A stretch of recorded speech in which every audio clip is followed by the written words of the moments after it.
Olá!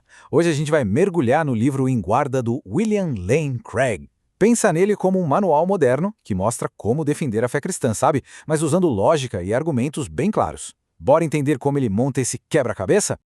E o livro já começa com uma pancada, jogando a gente de cara numa das perguntas mais fundamentais da filosofia. É aquela pergunta que com certeza já passou pela cabeça de todo mundo em algum momento. Por que existe alguma coisa em vez de nada? É essa questão que serve de ponto de partida para tudo que a gente vai ver a seguir. Bom, e aqui está o nosso roteiro. A gente começa entendendo qual é a do livro, depois entra de cabeça nos argumentos para a existência de Deus, encara a questão espinhosa do sofrimento e, para fechar, dá uma olhada nas evidências sobre o Jesus histórico. Vamos lá. Então, começando pela primeira parte, o nome Em Guarda já entrega um pouco, né? A ideia é de se preparar para uma defesa. Mas veja bem, não é sobre pedir desculpas pela fé, é outra coisa. E a palavra-chave aqui é apologética. É um termo que vem do grego apologia, que significava tipo uma defesa legal, sabe, como num tribunal. Então, o objetivo do livro não é pedir perdão pela fé, é o contrário, é construir uma defesa, um caso bem racional e cheio de evidências para ela. E olha, essa citação do livro, ela mostra exatamente o que está em jogo aqui. A ideia é que discutir se Deus existe ou não é só um papo cabeça, teórico. Isso mexe diretamente com a pergunta se a nossa vida tem um significado, um valor e um propósito que vão além do que a gente acha ou deixa de achar. E para entender isso melhor, o livro faz uma distinção bem importante. De um lado, tem o significado subjetivo, que é aquele que a gente mesmo inventa, sabe? Cada um cria o seu. Do outro, o significado objetivo, que existiria por si só, não importa o que a gente pense. O argumento do Craig é bem direto. Sem Deus, a gente fica só com a primeira opção. Ok, agora a gente entra no coração do livro. A gente sai do porquê isso importa e vai direto para o como ele defende isso. É aqui que entram os argumentos filosóficos e as evidências. O primeiro argumento vem lá do filósofo Leibniz. A lógica é mais ou menos assim, ó. Tudo que existe tem uma explicação, certo? Bom, o universo existe, então ele também precisa de uma explicação. Só que essa explicação não pode ser algo que também precise de outra explicação, senão a gente fica nesse loop para sempre. A explicação final tem que ser algo necessário, que existe por si mesmo, que não depende de mais nada. E esse ser necessário, segundo o argumento, seria Deus. Depois vem o argumento cosmológico Kalam, que o próprio William Lane Craig ajudou a popularizar bastante. A ideia é bem simples e direta. Ponto 1. Tudo que começa a existir tem uma causa. Ponto 2. A ciência, principalmente com a teoria do Big Bang, nos diz que o universo teve um começo. A conclusão lógica disso, o universo tem uma causa. Agora, o argumento do ajuste fino, esse é fascinante. Ele diz o seguinte: as leis do universo, tipo a força da gravidade, a taxa de expansão do Big Bang, todas essas constantes físicas parecem ajustadas numa precisão assim absurda. Se você mexesse um tiquinho de nada em qualquer uma delas, a vida como a gente conhece seria impossível. O livro argumenta que isso parece muito mais com um design, um projeto, do que com uma coincidência cósmica. E por último, nessa parte, temos o argumento moral. E aqui é muito importante entender o ponto. O argumento não é que pessoas que não acreditam em Deus não podem ser boas. Não é isso. A questão é mais profunda.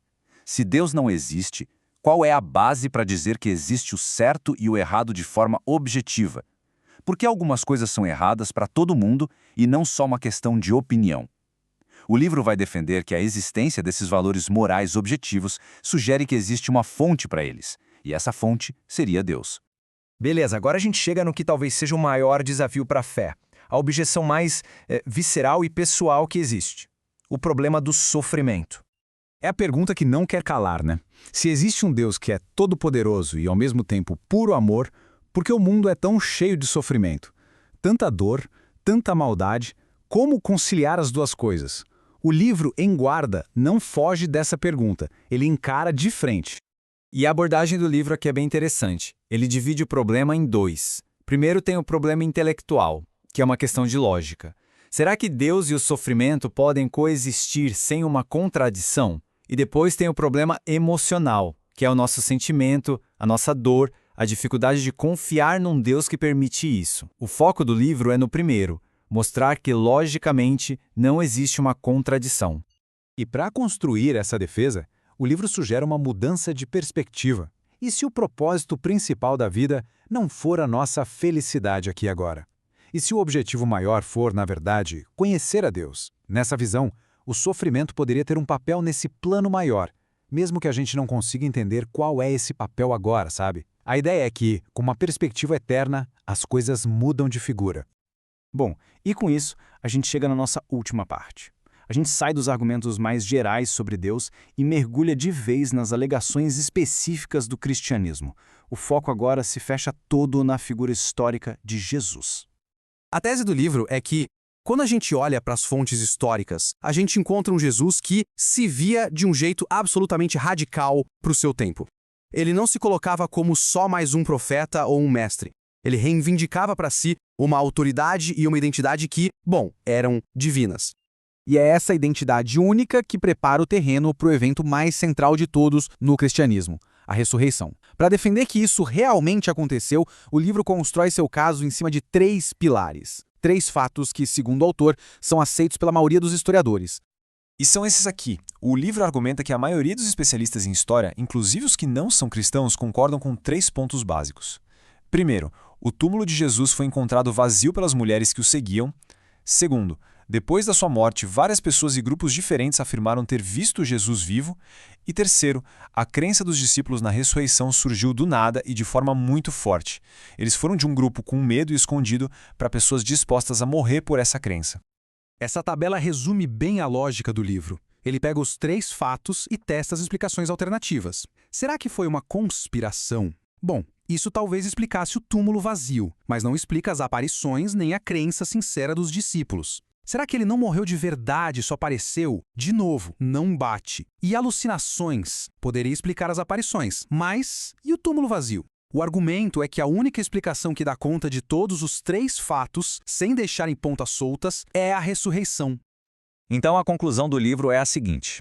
Usando o mesmo método que um detetive usa para resolver um crime, que é chamado de inferência para melhor explicação, a ressurreição não seria uma questão de fé cega, mas sim a explicação mais plausível e racional para as evidências históricas que a gente tem. Resumindo a nossa análise, então, o Enguarda não se apoia numa única prova. Ele funciona como um promotor num tribunal, construindo o que a gente chama de caso cumulativo. Ele junta peças da filosofia, da ciência e da história para tentar mostrar que acreditar não é um salto no escuro, mas uma posição que pode ser, sim, muito bem fundamentada. E tudo isso nos leva de volta àquela primeira pergunta lá do começo, mas agora com muito mais na mesa para pensar, né? O livro apresentou um caso, com argumentos e evidências. A pergunta que fica no ar e que o livro deixa para a gente é, no fim das contas, qual é a melhor explicação para a nossa existência? Qual visão de mundo, seja o naturalismo, onde só o universo físico existe, seja o teísmo, qual delas consegue explicar de forma mais completa e coerente tudo isso que a gente vê e vive?